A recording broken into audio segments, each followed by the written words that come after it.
자, 오늘 말씀은 이제 13장에서부터 이사야 13장에서부터 시작된 열방 심판 시리즈의 마지막 장면입니다.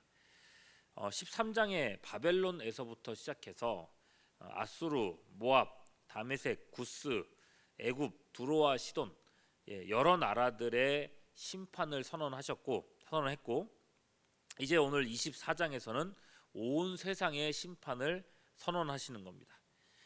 그렇다면 이 열방이 이렇게 심판당해야 되는 이유, 원인은 무엇인가? 종종 말씀드리지만 구약에서 이 열방이 다른 나라들이 심판받는 가장 중요한 원인은 대부분 하나님의 백성들과 관련이 있습니다. 하나님의 속한 나라인 이 이스라엘이 순종해서 번성하면 이스라엘만 복을 받는 게 아니라 이스라엘의 주변 나라들도 함께 복을 받게 되어 있습니다. 출애굽기 19장 5절 6절에 보면 이렇게 말씀해요.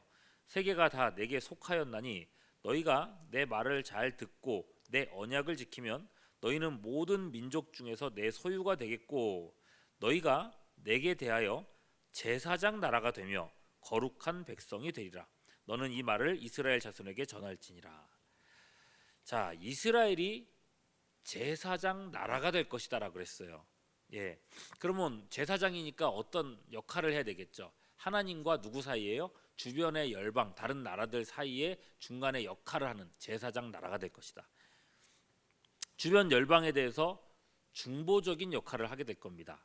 그래서 이스라엘은 복의 통로가 될 것이고 이스라엘 때문에 주변의 열방이 복을 받게 될 거라는 말씀입니다. 그게 하나님께서 이스라엘을 부르신 본 목적이었습니다. 자, 그런 비전을 우리가 요셉을 통해서 보지 않습니까? 요셉이 어디로 가든지 그가 있는 곳에는 하나님의 복이 그곳에 임했던 걸 봅니다. 보디발의 집에 노예로 팔려갔을 때 하나님의 복이 그의 집과 밭에 있는 모든 소유에 미쳤다라고 말씀했습니다. 또 그가 애굽의 총리가 되면서 하나님의 사람인 요셉 이 한 사람 때문에 7년의 이 살인적인 기근에서 애굽과 주변 나라들이 생명을 부지할 수 있었던 것입니다. 자, 이런 복이 하나님께서 이스라엘을 통해서 하실 일들이었던 거죠. 그러나 하나님의 백성들이 범죄하여 그 역할에 실패하면 열방은 자기 백성을 치시는 하나님의 막대기로 돌변할 겁니다. 주변 나라들에게 공격을 받게 될 것이고 무너지게 될 것이고 그 결과 복의 통로를 잃어버린 이 세상은 심판받아 함께 망하게 되고 만다는 것입니다. 여러분, 주변 나라들이 이런 형편에 있을진데 본래의 목적을 잃어버린 이스라엘, 복의 통로로서 부름받았으나 그 역할을 감당하지 못하는 이스라엘, 그러니까 다른 말로는 맛을 잃은 소금은 얼마나 더 큰 심판을 받겠느냐는 거죠. 1절 보십시오. 보라, 여호와께서 땅을 공허하게 하시며 황폐하게 하시며 지면을 뒤집어 엎으시고 그 주민을 흩으시리니. 본문에 보면요, 땅이라는 표현이 되게 많이 나옵니다. 그 땅이 엎어지고 망하게 된다는 표현들이 많이 나오는데 이 맥락을 봤을 때 여기서 말하는 이 땅 또는 지면은 다름 아닌 이스라엘 백성입니다. 2절 이후 말씀 보시면은 심판받는 이 사람들이 나오는데 여기에 백성과 누가 나왔다 그랬어요? 백성과 누가 같다 그랬어요? 제사장과 같을 것이라 그랬어요. 이 제사장이 나오잖아요. 심판받는 사람들 중에 하나님의 백성들이 심판을 받는다는 겁니다. 하나님께서 자기 백성을 얼마나 처절하게 또는 철저하게 심판하시는지 그 다음의 내용을 보시죠. 보통 여러분 나라에 위험이 닥치거나 전쟁이 나거나 그렇게 됐을 때 그래도 피해를 좀 덜 받는 사람들이 있지 않습니까? 어떤 사람들이요? 돈이 좀 있는 사람들. 그럼 돈의 힘으로 어떻게든 그 위험을 좀 피할 수 있을 겁니다. 또 권세자들, 해외로 도피를 한다거나 나름의 또 살 수 있는 방법들을 찾을 거란 말이죠. 그러니 전쟁이 일어나면 피해를 입는 사람들은 대부분 돈 없고 힘없는 일반 백성들일 겁니다. 그런데 말입니다. 오늘 말씀을 보시면은 전혀 그렇지가 않아요. 돈이 있다고 해서 피할 수 있거나 또는 권력이 있다고 해서 살아남지 못할 거라 하십니다. 누구도 이 심판을 피할 수 없다는 거죠. 2절 보십시오. 백성과 제사장이 같을 것이며 종과 상전이 같을 것이며 사는 자와 파는 자가 같을 것이며 빌려주는 자와 빌리는 자가 같을 것이며 이자를 받는 자와 이자를 내는 자가 같을 것이라. 여러분, 신분고하를 막론하고 아무도 피할 수 없을 만큼 철저하게 이 나라가 파괴된다는 것입니다. 3절이요. 땅이 온전히 공허하게 되고 온전히 황무하게 되리라. 여호와께서 이 말씀을 하셨느니라.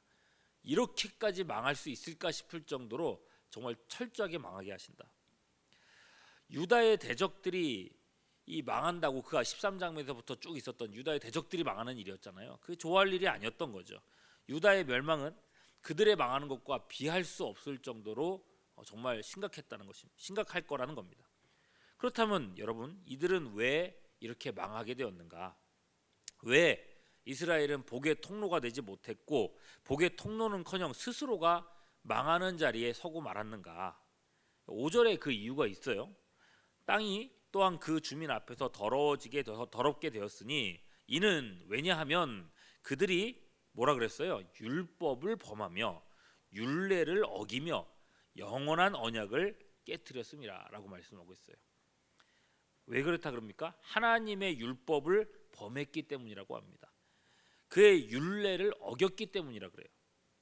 여러분, 항상 기억해야 될 것이요, 하나님의 법을 범하고 어기는 것이 망하는 비결입니다.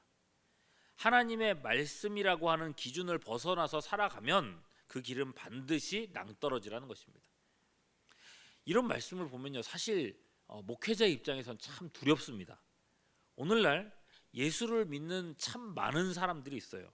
근데 그들이 하나님의 율법, 하나님의 말씀을 지키고 안 지키고 그 이전에 하나님의 율법 말씀을, 그분의 뜻이 담겨 있는 이 성경을 읽지를 않는 사람들이 참 많아졌다는 겁니다. 하나님이 과연 무엇을 원하시는가, 성경에 뭐라고 적혀 있는가 생각을 하지 않고 살아간다는 거예요. 이러면 사사시대 이스라엘 백성들과 다를 바가 없죠. 그저 자기 소견, 내 생각에 옳은 대로 생각하고 행동하는 일들이 더 많아질 뿐입니다. 내가 생각하는 것이 곧 하나님의 뜻이라고 착각을 하게 됩니다. 성경을 읽지도 않고 연구도 하지 않으면서 내가 가진 이 신념이 옳으니까 내가 주장하는 것이 하나님의 뜻과 다르지 않을 거야, 이렇게 생각하는 사람들이 생각보다 많습니다. 특히 정치적으로 굉장히 좌로나 우로나 이렇게 있는 사람들 얘기를 들어보면은 내가 지지하는 사람이 성경적이야, 내가 생각하고 있는 정치적 방향이 성경적이야 라고들 생각하세요. 내가 예배를 드리지 않는 사람들이 있어요. 내가 예배 드리지 않는 것도 하나님은 분명 이해해 주실 거야, 하나님이시니까. 뭐 까짓 거 주일 예배 좀 빠진다고 기분 나쁘시면 그런 분이 어떻게 하나님일 수가 있겠어. 내가 거짓말도 하고 또 때를 따라서 남을 속이기도 하고 누군가를 미워해도 하나님은 사랑이시니까 내가 이런 거 이해 못 하실 리 없어.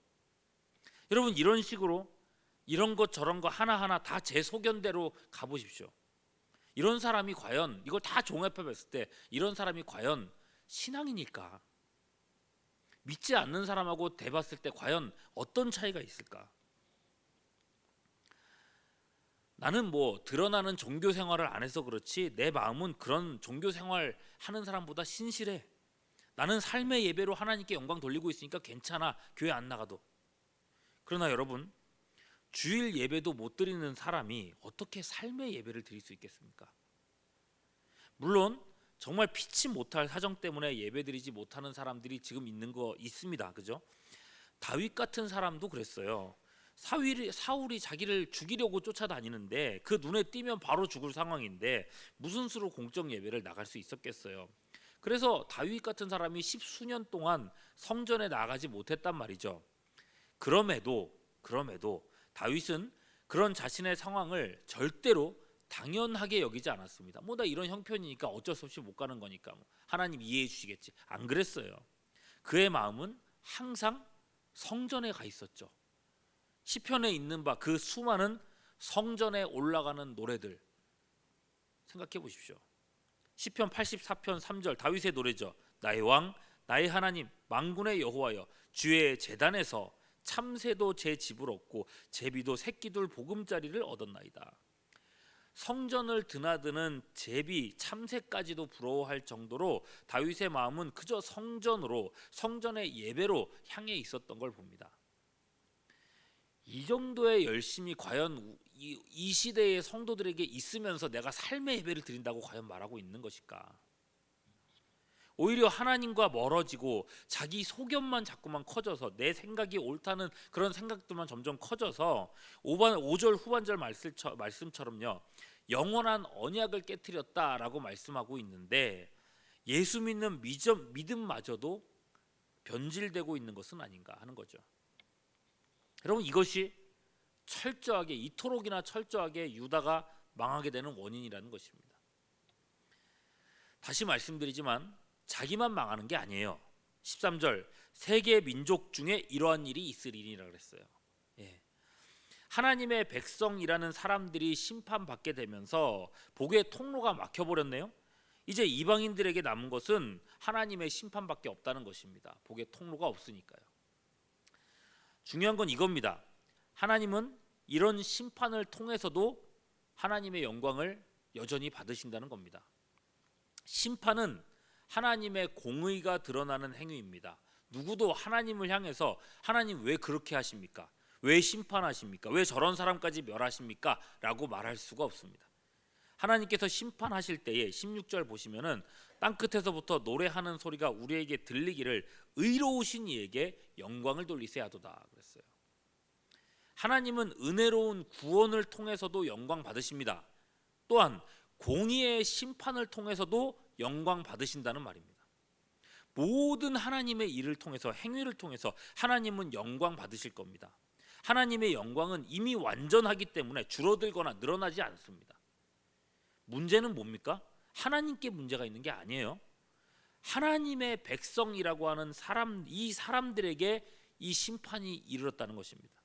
16절 중반 보십시오. 그러나 나는 이르기를 나는 쇠잔하였고 나는 쇠잔하였으니 내게 화가 있도다. 배신자들은 배신하고 배신자들이 크게 배신하였도다.